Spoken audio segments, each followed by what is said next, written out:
यह video clip Lokmanya बाल गंगाधर तिलक जी को समर्पित है, जिनकी वजह से आज हमारी संस्कृति जीवित है। ब्रिटिश साम्राज्य के समय में देश को एकजुट करने में गणेश जी का जो पूजन शुरू किया गया था, यह उनकी स्मृति में है। कृपया इस वीडियो क्लिप को पूरा देखें, अपनी संस्कृति को जीवित रखें। धन्यवाद। भगवान गणपति जी के मूर्ति रहस्य में हम बताते रहे, अभी तक आपकी श्रृंखला में चल रहा है। और मूर्ति रहस्य में सबसे पहले हमने गणपति जी का ही विषय लिया है, क्योंकि सबसे पहले गणनायक भगवान गणपति महाराज सर्वप्रथम पूज्य देवता है। और उसकी वजह वैज्ञानिक भी है, मनोवैज्ञानिक भी है और आध्यात्मिक तो है ही। क्योंकि गणेश जो हैं वो उनका जो स्थान बताया गया है योग में मूलाधार चक्र है, और मूलाधार चक्र जो रिप्रेजेंट करता है हमारे अन्नमय कोश को।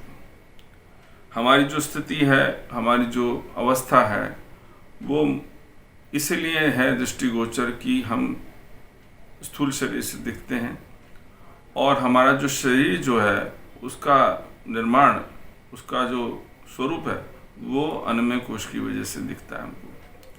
तो हमारा जो स्वरूप है, भिन्न भिन्न जो स्वरूप गणेश जी का सभी लोग रचते रहते हैं, दिखाते हैं चित्रों को, क्योंकि वो सभी जीवों को रिप्रेजेंट करते हैं। गणपति महाराज सभी जीवों का जो स्वरूप है वो गणेश जी की वजह से है, क्योंकि वो मूलाधार तत्व या पृथ्वी तत्व को रिप्रेजेंट करते हैं। जितने भी स्थावर हैं, जंगम हैं, उन सब का जीवन का जो निर्माण है माँ प्रकृति और पुरुष भगवान शंकर और माँ पार्वती जी की कृपा से ही तो हम सब गणेश ही तो हैं, हमें गणा ही तो गया है। और यही तो मतलब है गणेश का। हम जो हैं गणेश हैं, हम भगवान शिव के पुत्र हैं, माँ पार्वती प्रकृति माँ की हम संतति हैं। और हमें इसलिए गणा गया कि हम इस सृष्टि की रक्षा करें, इसमें जो लीला परमात्मा ने जो हमें दायित्व दिया उनको भली प्रकार से हम निभावें। मूर्ति रहस्य श्रृंखला में जो अथर्वशीर्ष का हम इस वीडियो में बता रहे हैं आपको, अथर्वशीर्ष में सबसे श्रेष्ठ जो माना गया है स्तोत्र अथर्वशीर्ष बहुत ही श्रेष्ठ है, अथर्ववेदीय है। और इसको पढ़ने का विद्वान लोग, बहुत विद्वान लोग हैं, बड़े विद्वान लोग इसको बहुत अच्छे से भी पाठ कर सकते हैं। शायद उतना अच्छा ना किया हो मैंने, लेकिन जो मैं तत्व को आपसे शेयर ही कर रहा हूँ, जो मेरे पास है वो मैं बांट रहा हूँ। और आप सब भाई बहन मेरे परिवारजन हैं, तो मैं अपने सब विचारों को आपसे शेयर कर रहा हूँ। इसमें सबसे पहले हम करते हैं शांति पाठ। शांति पाठ में ओम भद्रम कर्णो विश्राम दिवम भद्रम पश्चिमाक्षित्रा जैसे बताया गया। उसके बाद गणपति अथर्वशीर्ष का प्रारंभ करते हैं और भगवान गणपति जी का ध्यान करते हैं। उनका स्वरूप का जो वेदों में जैसा उनको बताया गया है, क्या है भगवान गणेश जी, उनको किस तरह से उनका ध्यान करते हैं, उनको क्या क्या संज्ञा दी गई है, वो सब उस अर्थ में आता है। उसके बाद फिर शांति पाठ करते हैं, गुरु का ध्यान करते हैं और भगवान जी को अपनी मंत्र पुष्पांजलि भावांजलि अर्पित करते हैं। इससे हमारे समर्थ मनोरथ सिद्ध होते हैं।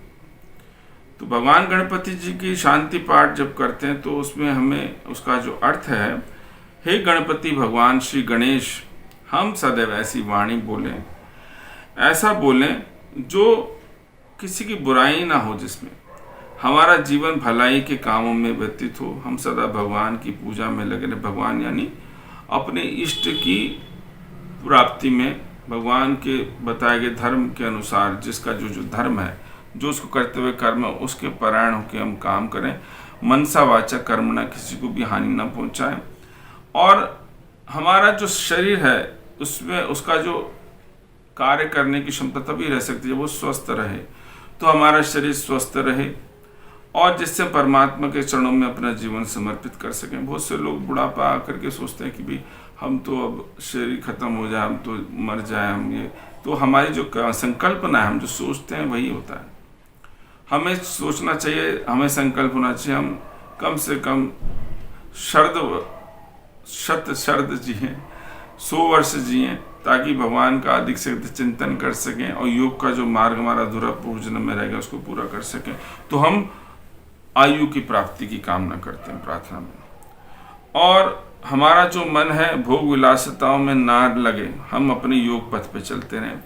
हमारे प्रत्येक अंग में हम कहते हैं अंग न्यास करते हैं, तो हमारे शरीर रूपी जो साधन है इसमें ईश्वर का निवास रहे और हम इसके द्वारा दूसरों की सेवा कर सकें, और ऐसी हम भगवान से प्रार्थना करते रहें जिससे हमारी कीर्ति चारों तरफ फैले और वह देवों के राजा इंद्र हमेशा सब जगह जो विराजमान है, और बुद्धि के जो स्वामी भगवान श्री बृहस्पति हैं, वो सभी देवताओं की छिपी हुई शक्तियां हैं जो उत्तम कामों में हमारे सहयोगी हों, इससे हम भली भांति से अपने आप को विकसित कर सकें, आगे बढ़ सकें।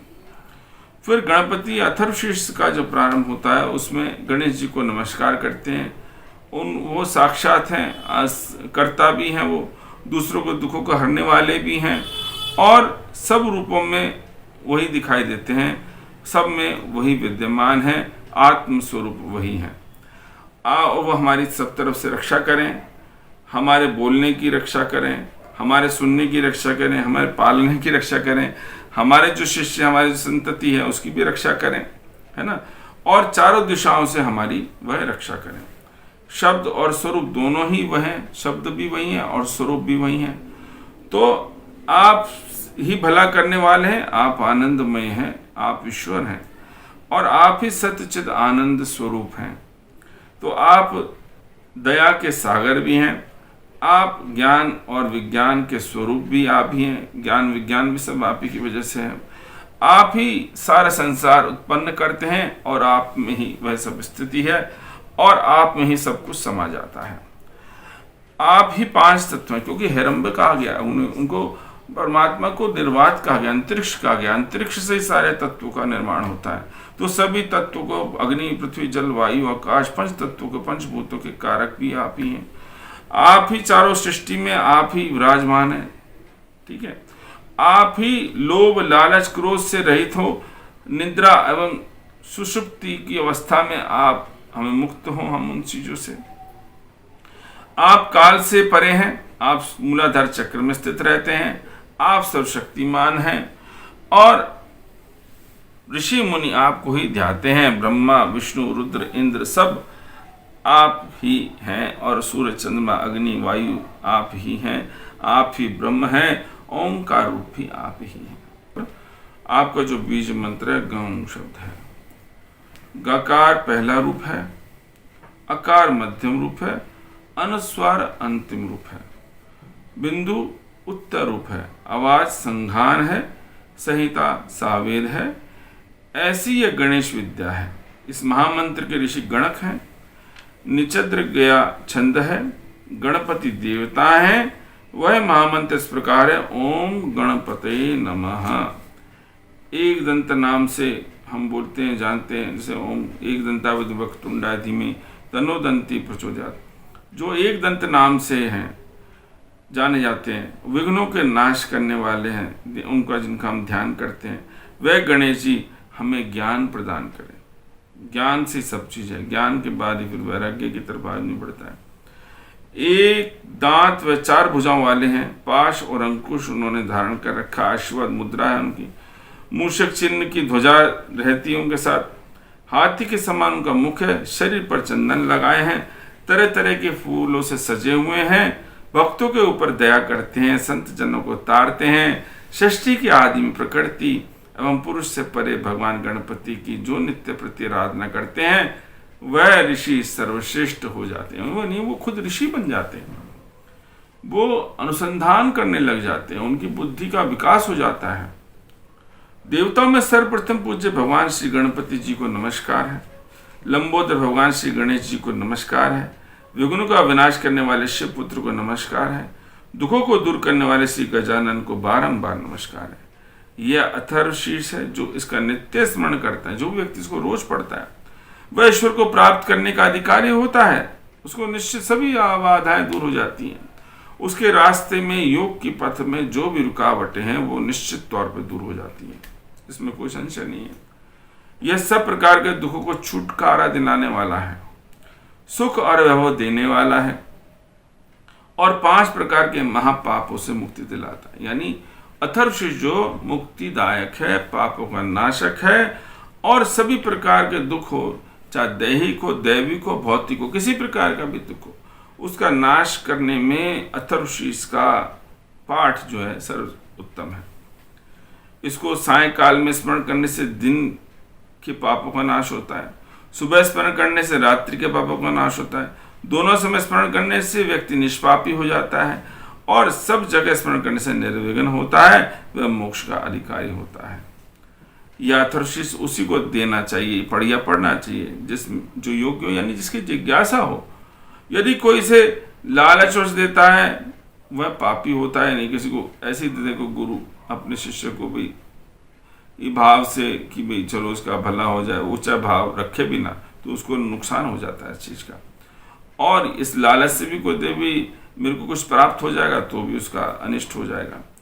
तो 1000 बार कम से कम अथर्वशीष का स्मरण करे, जिन जिन कार्यों में मन में धारण करेगा उन कार्यों में सिद्धि होती है। यानी इसका एक प्रकार से पुरस्करण यदि करा जाता है तो किसी भी प्रकार की विकट से विकटतम अवस्था हो, कैसी भी विघ्न बाधाएं हो, वो तुरंत ही निवट जाती है, समाप्त हो जाती है, उसमें कोई बाधाएं नहीं रहती।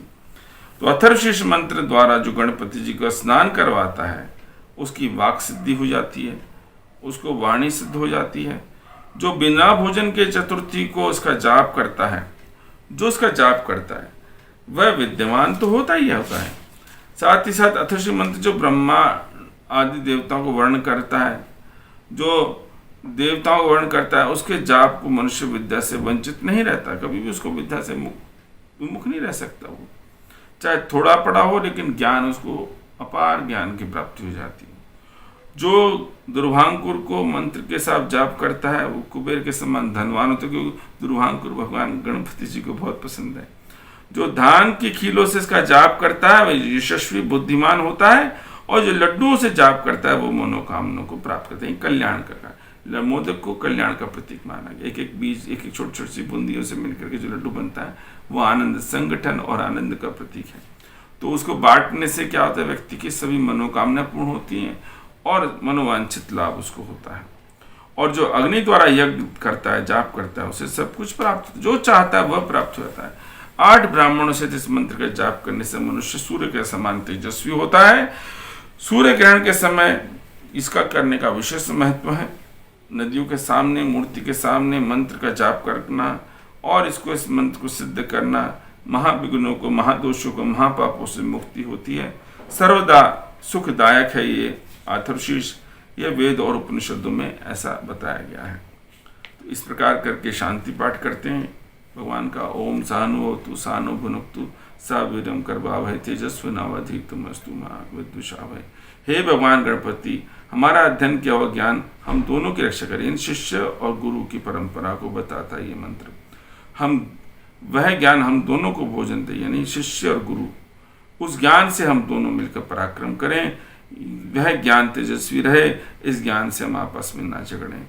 तो इसी प्रकार से जो ये पाठ कहा गया अथर्वशीष, इसका अभिप्राय यह है कि गुरु शिष्य परंपरा से ही इसको करने का अधिकार है।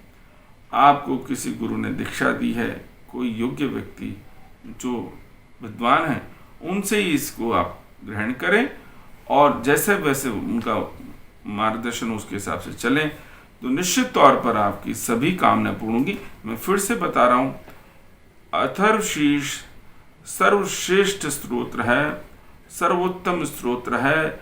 इसके पाठ करने से सभी कामनाएं पूर्ण होती हैं, मनोवांछित इच्छा पूर्ण होती है, धन ऐश्वर्य संपत्ति की वृद्धि होती है, समस्त रुकावटें संसार की और मोक्ष कारक जो बाधाएं, मोक्ष पाने में जो बाधाएं, पूर्व जन्मकृत कर्म दोष और पाप दोषों की निवृत्ति होती है। ओम गण गणपते नमः। ओम श्री गणेशाय नमः। अथर्ववेदीय शांति पाठ। ओम भद्रं कर्णोभिः श्रुयाम देवाः, भद्रं पश्येमाक्षभिर्यत्रः स्थिरंगे स्तुष्ट्वां सस्तनूभिः वैशं देवितं यदायुः। स्वस्ति न इंद्रो वृद्धश्रवाः स्वस्ति न पूषा विश्ववेदाः स्वस्ति नस्तारक्षो अरिष्टनेमि स्वस्ति नो बृहस्पतिर्दधातु। ओम शांति शांति शांति। ओम नमस्ते गणपते त्वमेव प्रत्यक्षं तत्त्वमसि त्वमेव केवलं कृतासि त्वमेव केवलं धृतासि त्वमेव केवलं हृतासि त्वं सर्वं खल्विदं ब्रह्मासि त्वं साक्षादात्मसि नित्यम्। ऋतुं वच्मि सत्यं वच्मि औ त्वं माम् औवक्तारम् औश्रोतारम् औदातारम् औधातारम् औनाचनामशिष्यम् औपश्यतात् औपुरस्तात् औतोरातात् औदक्षिणातात् औचोधर्वतात् औधरातात् सर्वतो मां पाहि पाहि समन्तात्। त्वं वाङ्मयस्त्वं चिन्मयः त्वम् आनन्दमयस्त्वं ब्रह्ममयः त्वं सच्चिदानन्दोदितोऽसि त्वं प्रत्यक्षं ब्रह्मासि त्वं ज्ञानमयो विज्ञानमयोऽसि। सर्वजगतं तत्त्वतो जायते सर्वजगतं तत्त्वं तिष्ठति सर्वजगतं त्वयैलेयमेष्यति सर्वजगदं त्वया प्रतीयते। त्वां भूमिरापो अनलो नीलो नभः त्वं चत्वारिक्वाक्पदानि त्वं गुणात्रयातीतः त्वां स्थिरात्रयातीतः त्वं देहात्रयातीतः त्वं कालात्रयातीतः त्वं मूलाधारस्थितोऽसि नित्यं त्वं शक्तित्रयात्मकः त्वां योगिनो ध्यायन्ति नित्यं त्वं ब्रह्म त्वं विष्णुस्त्वं रुद्रस्त्वम् इन्द्रस्त्वम् अग्निस्त्वं वायुस्त्वं सूर्यस्त्वं चन्द्रमास्त्वं ब्रह्म भूर्भुवस्वरोम्। गणादिं पुरमुच्चार्य वर्णादि तदन्तरम् अनुस्वारा परात्तरा अधीरन्दलोसितं तारिण्यदुम् एतत्त्वमनुस्वरूपं गगारः पूर्वरूपम् अकारमध्यम रूपम् अनुस्वारशन्तरूपं बिन्दुरुत्तररूपं नादसन्धानं साहितसन्धिः शेष गणेश विद्या गणकऋषि जिष्टिर्गायत्री छंदः गणपति देवता। ओम गं गणपतये नमः ओम गं गणपतये नमः ओम गं गणपतये नमः। एकदन्ताय विद्महे वक्रतुण्डाय धीमहि तन्नो दन्ती प्रचोदयात् एकदन्ताय विद्महे वक्रतुण्डाय धीमहि तन्नो दन्ती प्रचोदयात् एकदन्ताय विद्महे वक्रतुण्डाय धीमहि तन्नो दन्ती प्रचोदयात्। एकदन्तं चतुर्हस्तं पाशं कुशधारिणीं रदं च वर्दं हस्ते विभारणं मूषकध्वजं रक्तं लम्बोदरं शुभ्रकर्णकं रक्तवासासं रक्तगन्धानुलिप्ताङ्गं रक्तपुष्पे सुपूजितं भक्तानुकम्पिनं देवं जगत्कारणमुच्यतम् अभिभूतं च षष्ट्यादौ प्रकृते पुरुषात् परम् एवं ध्यायो यसी यो नित्यं सा योगी योगिनोऽम्बरः। नमो व्रतापते नमः गणपते नमः प्रमथापते नमस्तस्तु लंबोदर एकदंताय विघ्नाशने शिवसुताय श्रीवरदमूर्ताय नमः। एतादृशिष्यो योदति सा ब्रह्मभूर्या कल्पते सा सर्वविघ्नवाद्यते सा सर्वसुखमेधते सा पंचमहापापात्ममुच्यते। सायं ध्यानो दिवसकृतं पापं नाश्यति प्रातर्ध्यानो रात्रिकृतं पापं नाश्यति। सायं प्रातः प्राजनो अपभवति सर्वत्र ध्यानो अभग्नो भवति। धर्मार्थिकां मोक्षं च विन्दन्ति एतादृशमशिष्य न देयं यो यदि मोहदादस्यति सा पापीयानि भवति। सहस्रवतानात् यं यं कामदिते तं तं नेन साधयेत् अनेन गणपति विसृजन्ति सा वाग्मी भवति। चतुर्ध्यान्नशन जपति सा विद्यवान् भवति। एतादृं वाक्यं ब्रह्मादिभरणं विधातन विभेति कदाचनेति। यो दुर्भाङ्कुरयति सा वैष्णवो भवति, यो लाजृजति सा यशोवान् भवति, सा मेधवान् भवति, यो मोदकशस्त्रेण यजति सा वाञ्छितफलमाप्नोति, या साज्य समिद्भवभर्जति सा सर्वं लभते सा सर्वं लभते। अष्टो ब्रह्माणान् समग्रहत्वा सूर्यवचस्वी भवति, सूर्यग्रहमानद्यो प्रतिमा सान्निध्यो वाजपत्वा सिद्धमन्त्रो भवति।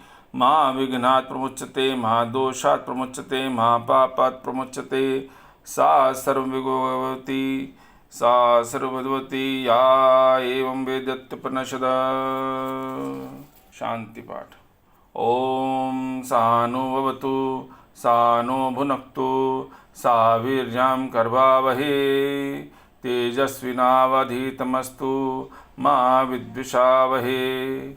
ओम भद्रं कर्णोभिः शृणुयाम देवः भद्रं पश्येमाक्षुयत्रः स्थिरंगे तुष्टवां सस्तनूभिः वेशं देवितं यदायुः। ओम स्वस्ति नो इंद्रो वृद्धश्रवाः स्वस्ति न पूषा विश्ववेदाः स्वस्ति नक्षत्रो अरिष्टनेमि स्वस्ति नो बृहस्पतिर्दधातु। ओम शांति शांति शांति। मंत्र पुष्पांजलि। यज्ञे यज्ञजन्ता देवस्थानि धर्माणि पत्मन्यस्सन् तेहानाकं महिमान शशन्त यत् पूर्वे साध्य सन्ति देवः। राजाधिराजाय प्रसन्नाय साहिने नमो वयं वैष्णवाय कुर्महे। सा मे कामान् कामाय मह्यं कामेश्वरो वैष्णवनो ददातु। कुबेराय वैष्णवाय महाराजाय नमः। ओम स्वस्ति साम्राज्यं भोज्यं स्वराज्यं वैराज्यं परमेष्टयं राज्यं महाराज्यमाधिपत्यमयं समन्तप्रयायी स्यात् सार्वभौम सर्वायुष्गातादापराधार्थ पृथ्वीं समुद्रपर्यन्ताय एकाराणीतिं तद्देश श्लोकाभिगीतो मरुता परिवेष्टरारो मरुतस्यावसनगृहे मंत्रपुष्पांजलिं समर्पयामि। ओम गं गणपतये नमः। ओम गं गणपतये नमः। ओम गं गणपतये नमः। हमसे सीधा संपर्क साधने के लिए इस पर क्लिक करें।